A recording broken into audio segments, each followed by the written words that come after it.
as I like to say to my team at FGS Global, chop chop, please take your seats again. It's the last part, it's about you, it's about me, it's about power consumers.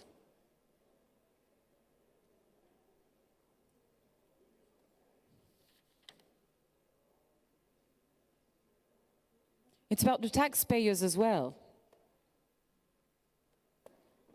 It's about subsidies or not. It's about capping or not. And again, I would really like to thank all of the distinguished professors who from across the world, across the Atlantic Ocean, all the way to the Mexican Gulf, across the English Channel, are still with us after quite some time. You have no merit here in the audience, did you, actually, because it's somehow an ordeal, but for me it's a pleasure to be here. Consumers. And when we discuss about that, you think about all the themes that can come up. How do we pass through mechanism? How do we need pass-through mechanisms to residential consumers to avoid volatility? How can we make, or should we make, consumers bearing the cost of the energy transition costs? And how can we preserve the industrial sector, the power industry, if we decide not to pass those costs to the end consumer? It's a vast topic, and we feel extremely concerned. And my question here is, to start, to Professor Gollier. We've talked about energy transition, and we see that it requires a huge amount of investments that not everyone is willing to put the price, that governments can't do this on their own. How do we embark, though, the customer in this global effort? What do we do to make them understand that there might be some higher costs involved? Thank you for the question. It's indeed a difficult question. It's related to the social acceptability of the transition. We still live in a world where many people believe that the energy transition is a chance. It will create millions of jobs. It will reduce the cost, the price of electricity, the electricity invoice. The reality is quite different. It's completely clear that given the current technologies, replacing this source of energies that made the prosperity, contributed to the prosperity of the Western world over the last 2 centuries, replacing that by alternatives that are currently more expensive to produce, in particular once we take into account of intermittency, that will, at the macro level, that will cost. And we see that with the current energy crisis in Europe. I mean, just eliminating a fraction of natural gas in Europe increase the price, and we have difficulties to induce consumers to adapt their demand to the reduced supply. So in this utopia of happy transition, it's very hard to convey the message that we will have to make some sacrifice in the short run, and we see that expressed in particular in countries that have put in place a carbon tax, particularly in France with the Yellow Vest movement. We see that it is quite difficult to make them understand that we need to send the price signals expressing the point that when they emit CO2 directly or indirectly through their consumption, they contribute to climate change and they bear an individual responsibility. The good news is that the benefits of the effort, when they are well chosen, the benefits of the effort have a large societal return because they eliminate potential damages that are extremely large in the distant future. So that's the first point. Second point, we need to help people to understand where they should work to reduce their emission, their carbon fingerprint. I mean, I was discussing recently in the social media the possibility to reduce maximum speed on highways. I mean, given the relatively large energy efficiencies of cars at the speed of 130 kilometers per hour, reducing the speed to 110 kilometers per hour, which is currently under discussion in the French Parliament, that does not bring much in terms of reduced consumption and reduced emissions of CO2. And so it's probably a bad, given the large value of time, it's probably a bad way to reduce emission. If you really want to reduce emission in the mobility sector, it's rather good to just replace your thermic car by an electric car or use your bike.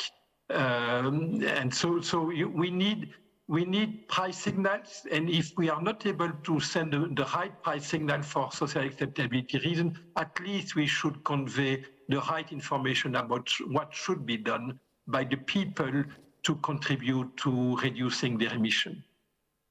Thank you very much, Professor Gollier. I would like to ask you, Professor Glachant, to bounce back on this, because some in Europe advocate that we need to protect the consumers from the price shocks from external suppliers' insecurity. It has to be a key objective for the EU energy path to 2030. Do you think it's meaningful, Professor Glachant, or do you think it's foolish to your eyes? As Christian just said, it's about social acceptability. So only a part is economic, the other part is sociology, and another part is pure politics. So it's very difficult to have a solid view. What I understand is that we have to do it. If we do not do it, if we say to people, you will have to pay the price, and what they hear is that big companies will make extraordinary profits and they will pay 1,000 euro a megawatt hour, we will get a revolt. Or, at least minimum, we will get a total lack of support. Only the over-enthusiastic Greens will support, which means 8% of the French. But if you are in UK, maybe it's even not 8%, or in US, maybe not 5%. So we are obliged to do it this way. But protecting is very costly and is very detrimental. We protect consumers when they have to consume less. We protect consumers when they have to be very sensitive of the real cost of real things. So we have to find new ways of protecting. But these new ways of protecting have to be understood and agreed by consumers. Oh my God. The Germans had an idea, and I will say quite innovative. The Germans said, why not to protect only a part of consumption? What we may call in French terms basic needs. Your basic needs are protected. So very vulnerable consumers are fully protected. But the others, you with cars, with washing machine, etc., you are only partly protected, and the rest you are not. Why you are not? Because we cannot spend all the French or the country public money to protect consumers and to destroy entirely industry, to destroy everything else. So we protect your basic needs, and the rest you will learn. You will learn how to consume less, you will learn how to be flexible, you will learn how to be helped to be flexible. In France, we have a small group, a small company called Light Echo. They are advising people how to take care of signals, They say that their consumers base consume 12% less in this crisis. They show exactly what we have to do, what we can do, what is possible to come. But it's not easy in France. I will say something that maybe Jacques won't like. In France, we have this idea of daddy state. Anything we don't like, the state will do. Anything difficult, the state will do. But the state is us there. The state did only a part of the job. Most of the job has still to be done by us, the consumers, or us, the citizens. And we have open economies, and I would like to insist to my fellow citizens, the French, that fortunately we have an open economy for electricity. Last week, 20% of our electricity was coming from neighboring countries. Even at peak, we have up to 14 gigawatts of electricity coming from import, which means 20% of our rescue is coming from our neighbors. Do they ask us incredible measures? No. They use the ordinary daily energy market, and they send us 14 gigawatts of power. So we have to keep this organic help between countries, and we have to self-convince that if we want to rescue industry, if we want to have a green economy, which means green plants, green companies, green steel in a few years, we have to enter into this world, and we have to tackle the issues as they are, and we have to ask less to daddy state and more to ourselves. I made my best, huh? Which is only third best and not first best. Professor Lucian. Yeah, well, in Germany we have had a long discussion about this. Actually, it's now decided in the Parliament probably this week or next week, at least before Christmas. And I was testifying last week on the so-called Strompreisbremse, the electricity price break and the gas price break.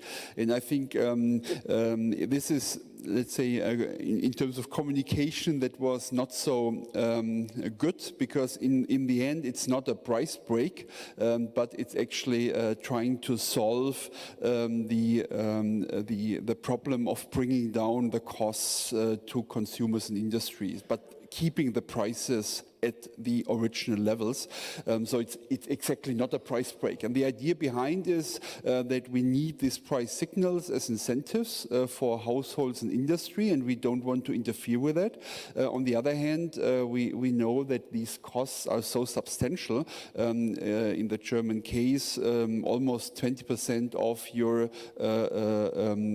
usable income, and hitting until really the medium income levels of the society, so really hitting a large fraction, that you have to do something for these for boosting the distributional consequences. And so therefore the decision here was to provide a relief that is, as we have heard, related to your historic consumption level. So for the consumers, it's in fact 80% of your historic consumption times your new price versus a reference price. In the German case, it's 40 cents because the German electricity price is relatively high for households already. And this you get as a lump sum. So independent of your consumption, this is a lump sum payment that's given to you by the government starting 1st of January, which means that every kilowatt hour you're consuming sees the market price. So you have a full incentive to reduce consumption, not only 20%, but even more. And also even in this subsidized area, you have an incentive to reduce consumption. So this is, I think, in principle, a relatively good mechanism at the moment. The main criticism was that this lump sum payments based on historic consumption level is providing a security for consumers, but of course it's not very targeted.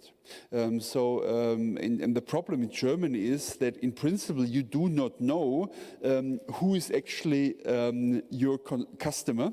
Is that, that was the discussion, is that a large building with 5 parties, or is that a villa with a pool or whatever? No, so you simply don't know. You only see the consumption levels, and then you cannot differentiate these payments, and you're running then in these problems that you cannot really target these supports, because what you would like to do is, as we have heard, you would like to help, especially people know that are hit most, low-income households, but that's not possible. And on the other side, what they try to do is they try to put this under regular tax rules, so you would have to tax these lump sum payments in order to make these distributional consequences less severe. Now, this is for the households. Well, first thing, you have to develop mechanisms to directly support and identify the really relevant households that are affected most by your policies. This is, I think, something that you have to do. For the industry, they have put in a similar mechanism, which is relatively generous, I would say, 70% of your historic consumption for a price of 13 cents per kilowatt hour. That's the rule, and that's paid to industry. Now, I think this is something that will help many of the industries for the next 1 or 2 years. You have heard it's 200 billion as a package, which means that it's not only going to help to be targeted for this winter, but it's actually running until 2023. Or mid-2024, so it's going to cover as well extra costs of next winter. This is, as I said, extremely expensive because it's not well targeted, but in the current situation, again, I would argue that the long-term perspective of energy-intensive industry in Europe is something that we have to discuss, and we should probably not discuss it under the pressure of the current crisis. And so, therefore, I think it's I think it's a good idea not to do the transformation of the German energy-intensive sector via the back door by just not providing them with these possibilities. But now we have to think about what should we do. And we discussed a lot that we want to find European solutions. That means we might as well think about European solution for these problems. So what would be a European industrial initiative? No, what would be a European initiative to bring down electricity costs? No, a renewable build-out, energy efficiency. So I think these are things that we have to tackle, and we will as well have to answer some questions, at least in our case. Do we want to stick to the old model, how we run our industry, which is very energy intensive? Can we do that if we see that energy costs are going to be different in Europe and in the US for a longer period of time? As I said, I think for the households, I think we have to be more targeted. For the industry, I think we have to discuss, do we need, industrial electricity prices, for example? How would they, if we decide we need them, we do some type of soft decoupling for the industries. How could they target it? How could we do that on a European scale and so forth? Professor Hartley, you rose your hand. Okay. Yes, I would just like to throw a couple of other issues into this discussion. One is we were talking earlier about, I'm going to relate back to our previous discussion, we were talking earlier about yellow vests, and it came up here again, other protests against higher energy prices and so on.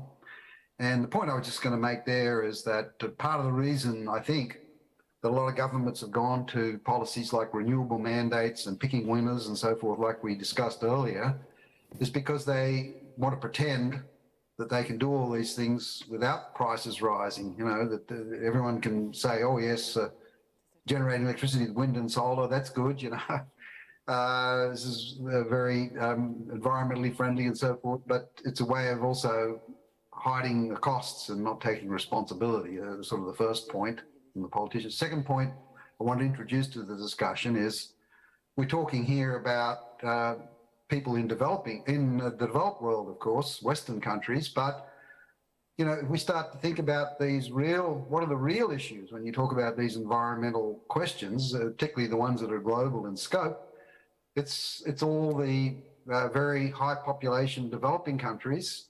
Now, that's where the huge increase in energy demand is going to be in coming decades. And no matter what you do in Western Europe or North America or developed OECD countries, it's basically, you know, drop in the bucket compared with the real issue. And the people in those countries, their priority is economic growth and development. And quite frankly, I mean, I think that they have every right to do that. So in some ways, focusing on the consumers in the Western countries, to me, is a little beside the point when it comes to talking about some of these issues. That's not really the key question. Third point I wanted to bring into the discussion is you know, we were talking about generators needing some kind of long-term surety and so forth to avoid the risks, to encourage investments and so forth. The other side of that, of course, is that consumers also are risk averse, and consumers don't want to have highly variable prices. Going back to the Texas freeze, we had one company here in Texas called Griddy, which had contracts with its customers, which basically related the price of electricity to the wholesale price. And for a long time, those consumers got a lower average price than people who were on longer term contracts. But of course, when the freeze came, a lot of these people found themselves facing extraordinarily high power bills. And Griddy, of course, has now been banned from the market. But so on the one hand, we've got consumers, I think, who would like financial contracts to reduce the risk associated with power price fluctuations. We've got generators on the other side who would also like to reduce some of the risks. You know, there's no problem with retailers entering into long-term contracts, generators entering into long-term contracts with each other. But, you know, you'd like to have market prices there as well, so people know the opportunity cost for those long-term contracts. But in a way, I guess that was just the third point in general I wanted to bring in, which is we can relate this discussion of consumer prices, the structure of consumer prices and so forth, to the wholesale market structure and investment issues that we were talking about earlier in the conference. So that are kind of my three extra points I'd like to sort of throw in. Thank you. Since we're across the Atlantic, I would like to reach out to Professor Hogan. And I would like, Professor, if you could please expand a bit on the recent Inflation Reduction Act and its provisions regarding the price of energy for industries and households. Well, the Inflation Reduction Act has nothing to do with inflation. It is an industrial policy story about providing various kinds of subsidies for favored technologies. Many of those technologies I like. But we shouldn't be confused about what's going on here. There's a lot of money. It's not clear how much money there really is, because it is conditions about loan guarantees, and are you double counting private and public, but there's a lot of money, and I think that money will be spent. The question is whether or not it's going to achieve anything that we would like to achieve, and there are some very serious concerns. One of them, which I'll just mention, is that there's actually this is now public, so I can talk about it. So there's a report from Princeton University from a few days ago, like Monday, in which they completed their analysis for PJM in particular, and what it means for net zero targets and how much it's going to cost and all that kind of thing. And one thing that they make clear, there are two things they make clear in that report are, one is that prices under their calculations, the cost to consumers will go down, but not the cost to the country. And basically it's by way of taxes and subsidies through the federal government that creates the appearance for customers that their prices are going down. Secondly is that achieving the emission goals is critically dependent upon permitting and siting a massive amount of new transmission to the right places. And this is a very serious problem in the United States. I don't know enough about the European rules to opine, but we do not have federal authority to control siting of high voltage transmission lines. So these all have to be approved at the state level or sometimes the county level. And that permitting process is arduous and uncertain. And the NIMBY, not in my backyard, forces are quite powerful. The recent case in Maine, where we had a transmission line that was supposed to come from Canada down to lower New England, and it was banned in Maine by an amendment to the Constitution. That's in the courts, but it just illustrates what the problem is. And the Princeton study concludes that if you don't get the transmission investment, you don't get much emissions reductions.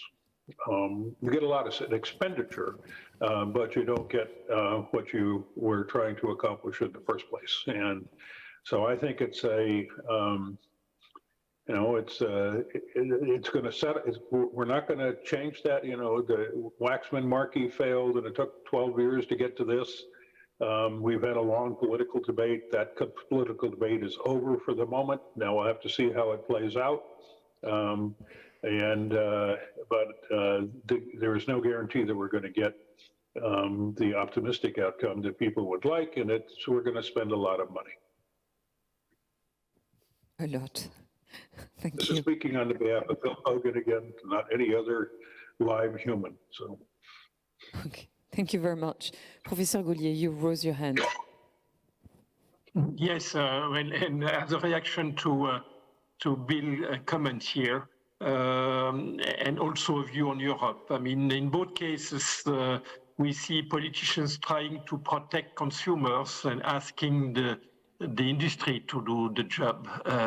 In the US, it's completely clear that carbon pricing is not there, and the Inflation Reduction Act is a demonstration of that. I mean, it's this intention. Of course, at the end, the taxpayer will pay.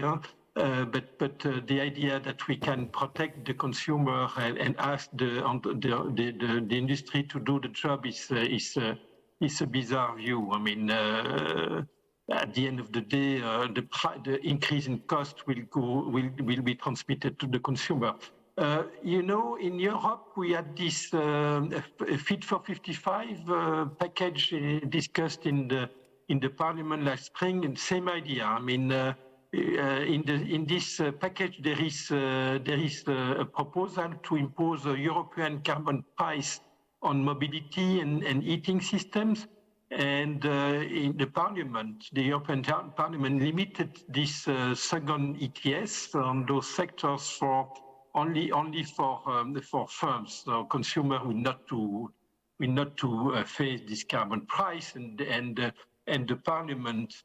Was very happy to announce that they were able to protect the consumers and only ask for carbon pricing to the firms. Also, I mean, there is this idea that because we should not touch the consumer, we should reduce the supply. Okay, for example, in Europe, a long time ago we decided not to explore the possibility to exploit shale gas, and then today we are paying the price. I mean, so this idea that we should not ask the demand to go down, we should just ask the supply to go down. I mean, the final outcome is that you increase the oil rent and you increase the price of of the resources, of course, that reduce the demand at the end, but at the end, the cost is borne by the consumer. So in Europe, we have, I mean, politicians have a difficulty to understand that sobriety at the end of the day will have to be asked to consumer in one way or another, either by carbon pricing. That's the good way to proceed. The bad way to proceed is rationing. And we'll see what happened in Europe this winter if we have to ration electricity demand in the face of the energy crisis. Thank you very much. I'd just like to bounce back on what we discussed with Professor Hogan regarding the Inflation Act, Reduction Act. It triggered a lot of reactions in Europe because it might deter some investment into European countries, perhaps France, for instance, simply because energy will be cheaper for a lot of industries in the US. And we could actually see exactly the same rationale being applied to the EU. And I would like to ask you, Professor Visconti, your point of view, because you said prices of power do not converge anymore across Europe. We're trying to build a single European power market here, and we've been trying to do so for decades. So do you think the price of power, do you see it fueling competitive wars between European industries, potentially?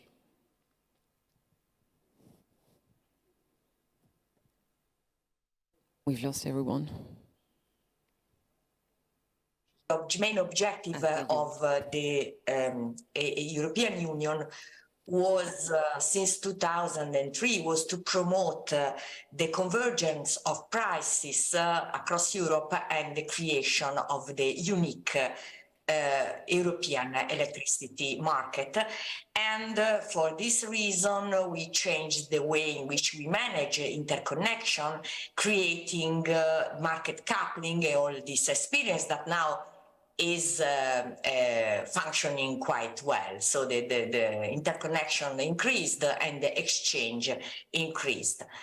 And the result of this was at the beginning to observe a convergence of prices, especially in Central Europe. Of course, to evaluate this result, we rely on econometric analysis, co-integration analysis, which is quite technical, but can provide some results in this connection.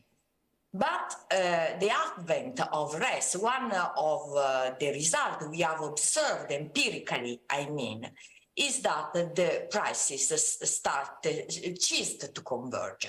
So in the last few years, we observed mainly two results. The first one, less convergence, and the second one, we observed more variability. So the convergence maybe is an average result, but it's not there always. Also, the variability of prices is a problem for econometrician. I'm sorry to be so more technical, but the test we use to analyze, to detect price convergence become very problematic when the data are observed with noise, particular fat tail noise affecting electricity prices. So we have results that are not so reliable, and the suggestion is to apply some technique like filtering of data to recover the long-run result. But anyway, notwithstanding these technicalities, what I would like to say is that prices are not convergent in this time, and we observed that markets prices are taking different routes. So if we wanted to go ahead with the integration of electricity market, we have to do something more. When you think that it took like more than 18 years to actually get a common European certificate for hairdressers diploma. Do you think it might take way much more for power prices in Europe? But it's a good start. A question that someone mentioned that in the end, it will be up to the end consumer to actually bear the cost. I'm asking this question to all of you. Do you agree with that? And then what kind of consumer are we talking about? Industries, as it seems to be the situation in France, or households, as it seems to be the situation in Germany? Any of you? Monsieur Gollier, I see you smiling.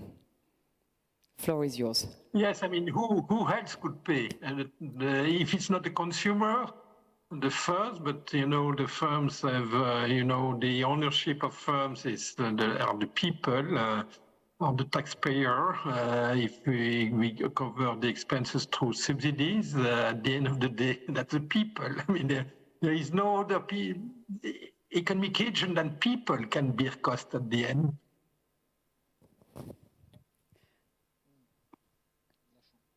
Mr. Glachant.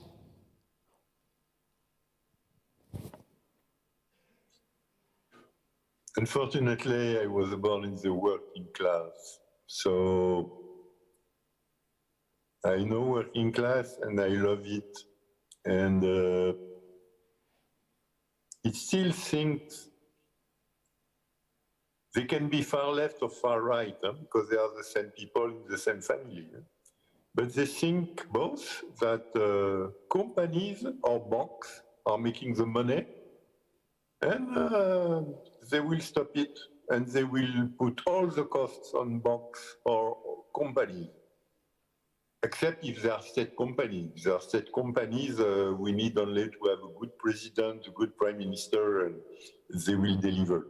So we are still so far from the point where our fellow citizens will grasp that all the companies, all the banks are all companies, all banks. We don't have anything else. We have no other tools to prepare the future, and their future is our future. But a good friend of mine is a political scientist from Ireland, and I love her very, very much. And she told me, Jean-Michel, in small countries, we fight each other, but we know that at the end of the day, not the end of the week, at the end of the day, we have to find a compromise because we are a small country. We cannot fight more. But you, the French, you fight, and you forget that at the end, you are all paying the bill, and there is no... Your story that there is two Frances. It's ridiculous. You have one France and you are one people. But, well, that's what I was willing to say, because that's the only thing I know. I do not know the truth. I know only how people feel. It's very empirical. Thank you very much. Madame Visconti, you rose your hand. Well, I say, who else has to pay? Consumers, of course. They are the final destination of all products and services. Even if the firm is charged part of tax or cost, firms in many cases are able to shift this cost on consumer prices. So at the end, are always consumers that will pay the bill. I think that the issue has to be framed in a different manner. How the central government has to distribute the burden on different kind of firms and consumers. Consumers are not the same. So I think this is a political issue to be discussed at local level.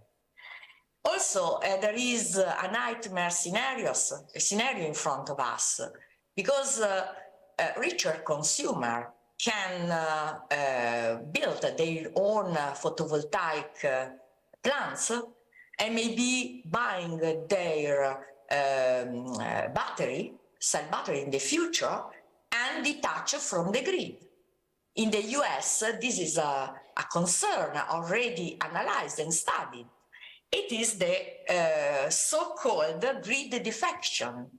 And if the class of consumer detach from the grid, then who is going to pay the cost of the grid, the increasing cost of the grid? Because you know that the variability of renewable requires stronger grids and investment in this. So I think all these issues has to be considered in the future. Thank you. Professor Newbery, you rose your hand as well.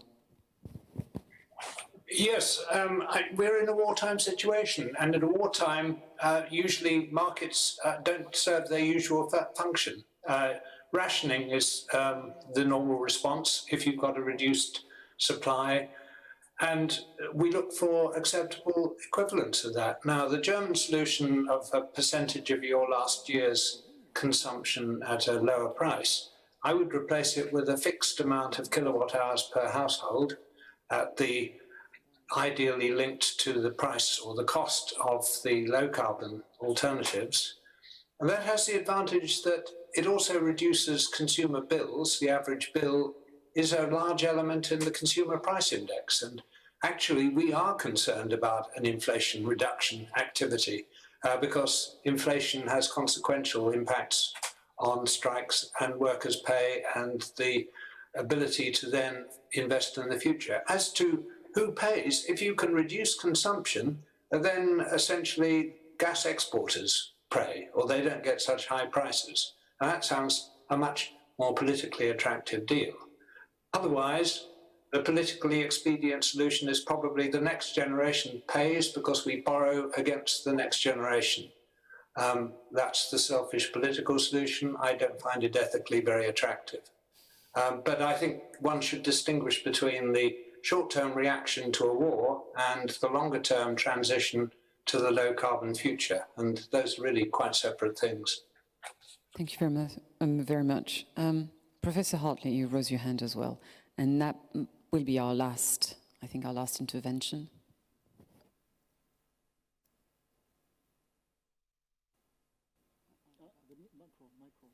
You might, I think you're mute, sir. Sorry, yes, thank you. I was just going to follow up on what Professor Visconti said about people defecting from the grid.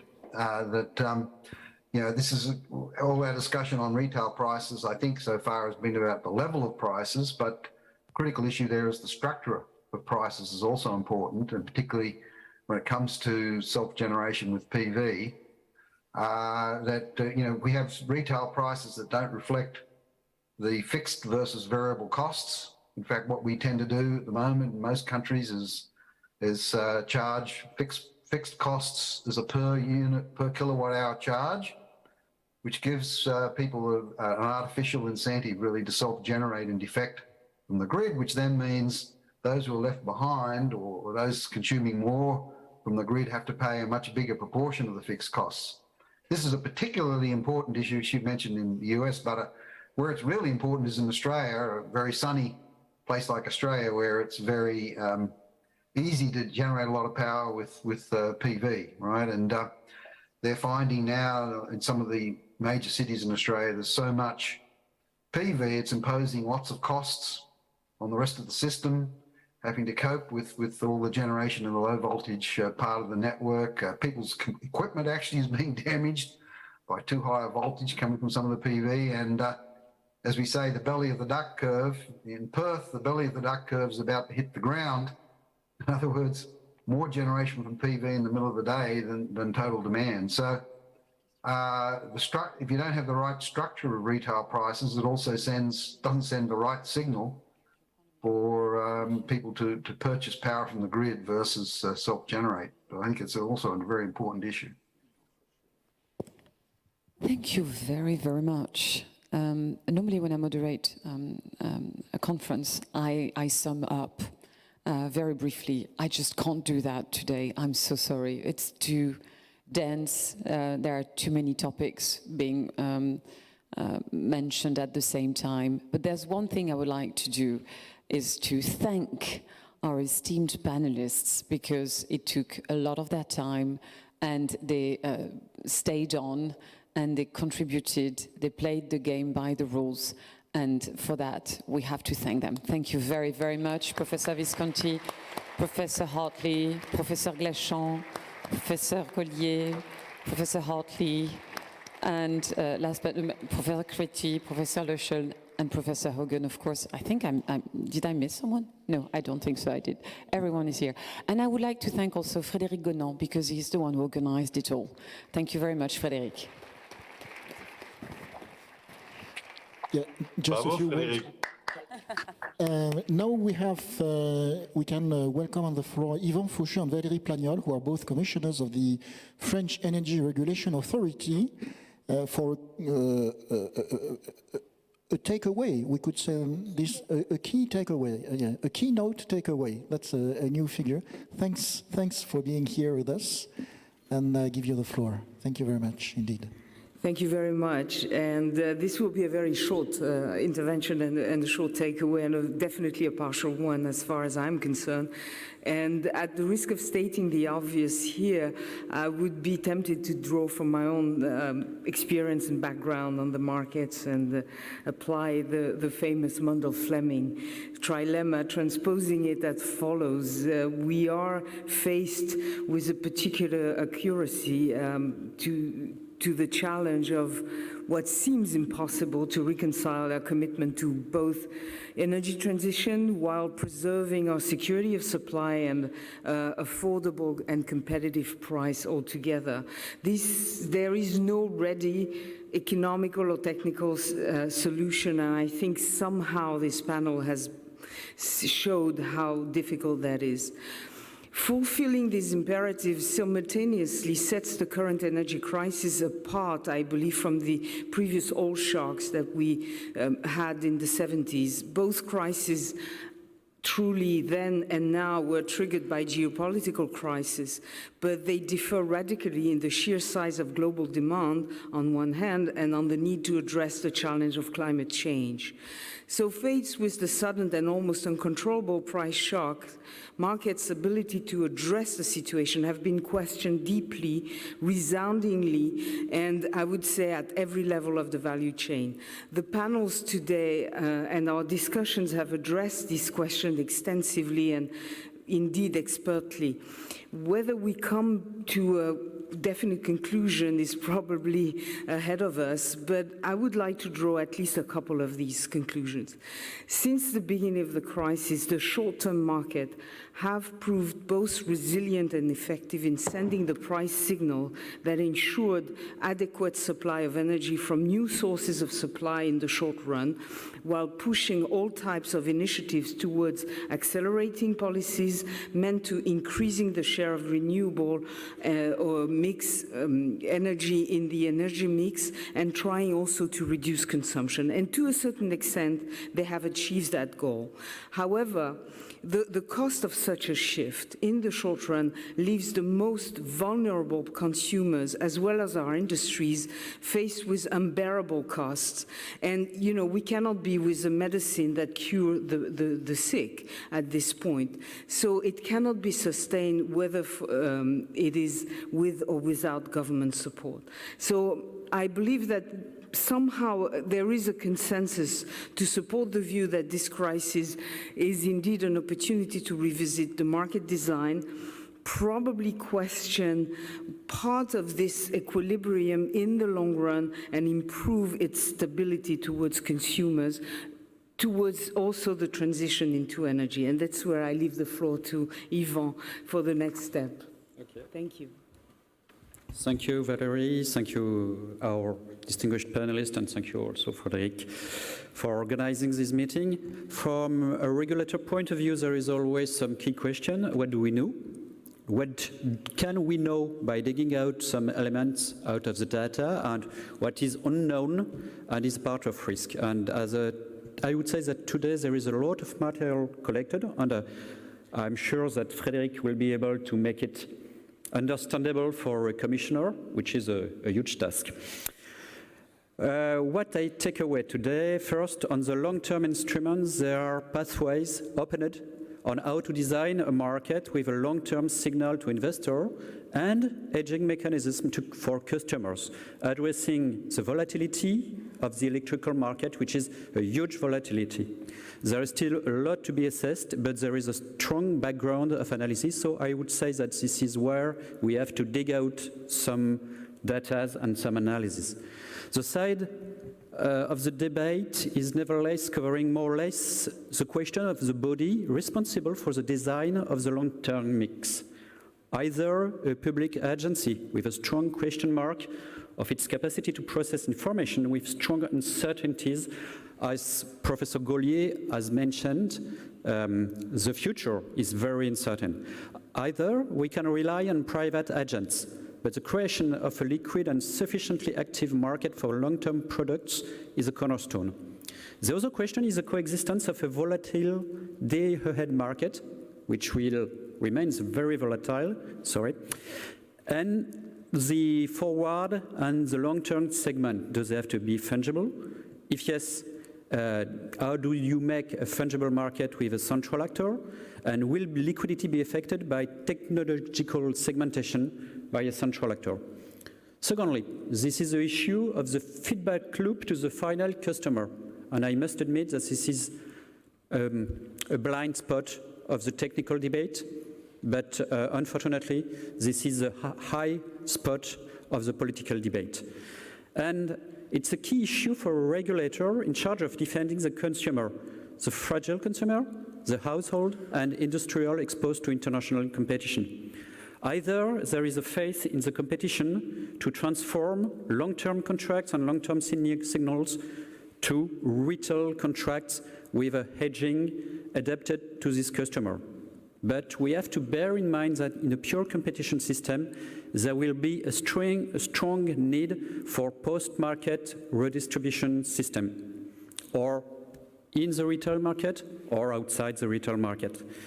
On the other hand, a centralized redistribution system can generate strong unwanted cross-subsidization between customers and jeopardize the energy transition.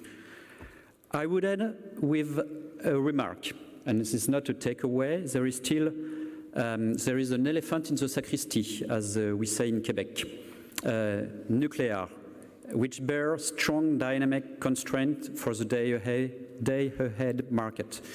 For France, which is entangled in the European system, and for its sake, when nuclear production is not forthcoming, it's a matter of political and societal choice. But it remains a question of articulation with a new design market. I would say that in the very stringent agenda that the Commission is pushing away for the reform of the market design, it's urgent to find the very narrow, rich path between overburdened administrative system and a totally liberalized and unbundled and free market on an unstorable and a basic good like electricity. So I would say that there's still a lot of work ahead of us, but it's for us a challenge that we are very keen to address. Thank you very much.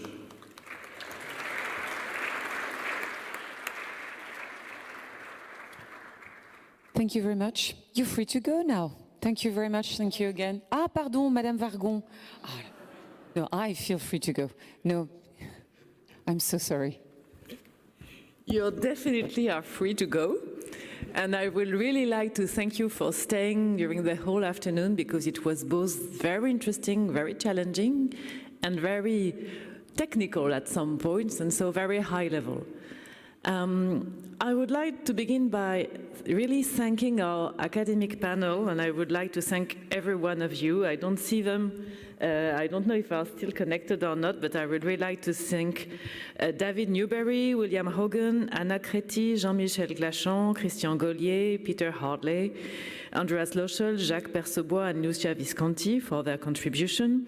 I would like to thank Frédéric Gonon, organizing all this, and I would like to thank Geraldine Amiel, and I think we can give her a big round of applause for the great moderation.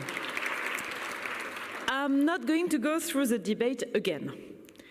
What is interesting with academics, and you ask them 3 questions and you get out 10 or 15 or 20 questions. So the point of the whole thing was to try to help us close the debate a little bit and take decisions as regulators and at member states, and there is a little bit of work still to do about this. But the good news is you accepted to do the work, so there will be a paper, first paper in March, second paper in June, in which you will help us close questions. Just a few very quick comments, because on some questions I think we have answers and on others not at all. The question on which I think we might have answers is why. Why do we want to reform energy markets in Europe? And I have 2 answers. Because the crisis generated prices that are currently unbearable before subsidies, both for industry and consumers, and because market did not completely succeed to create enough renewable and decarbonized energy sources that help us into the energy transition and into the ecological transition. So that would be my answers to the why, which is the easy part. And now we have the how. How do we do something? What I take away from this meeting is we have to act at market level and at consumer level. At market level, we all agree we should keep short-term markets and interconnection working. This, I think, is a strong point at academic level and at regulators level. We still need to get it to political level, but I think we agree on this. Then we also agree we need to develop long-term instruments. And there we don't agree anymore. What kind of long-term instruments? CFDs, PPAs, long-term segment in the market, how does this all work together? We need to dig into it a little bit more. Somebody said that in the afternoon. I think it was Jean-Michel Glachant, I'm not too sure.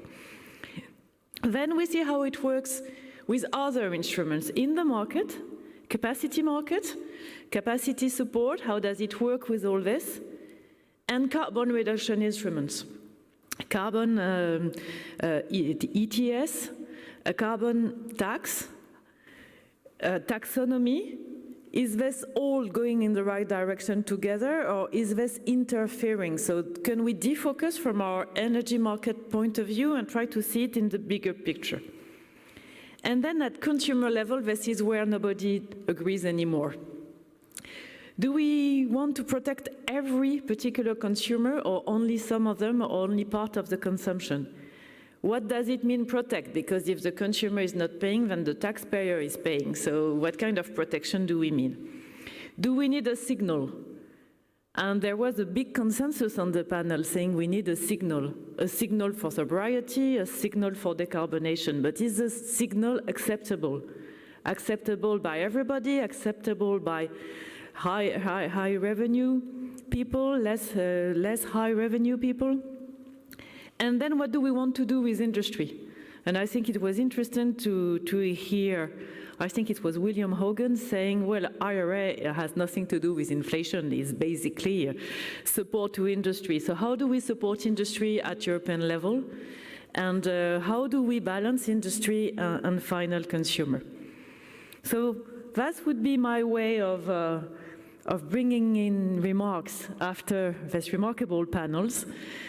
And my wish is, in the next few weeks and months, you will help us close a little bit the questions, qualify where we actually agree, help us with technical instruments, and help regulators and governments to do their job and find the right solution in this crisis. Thanks a lot.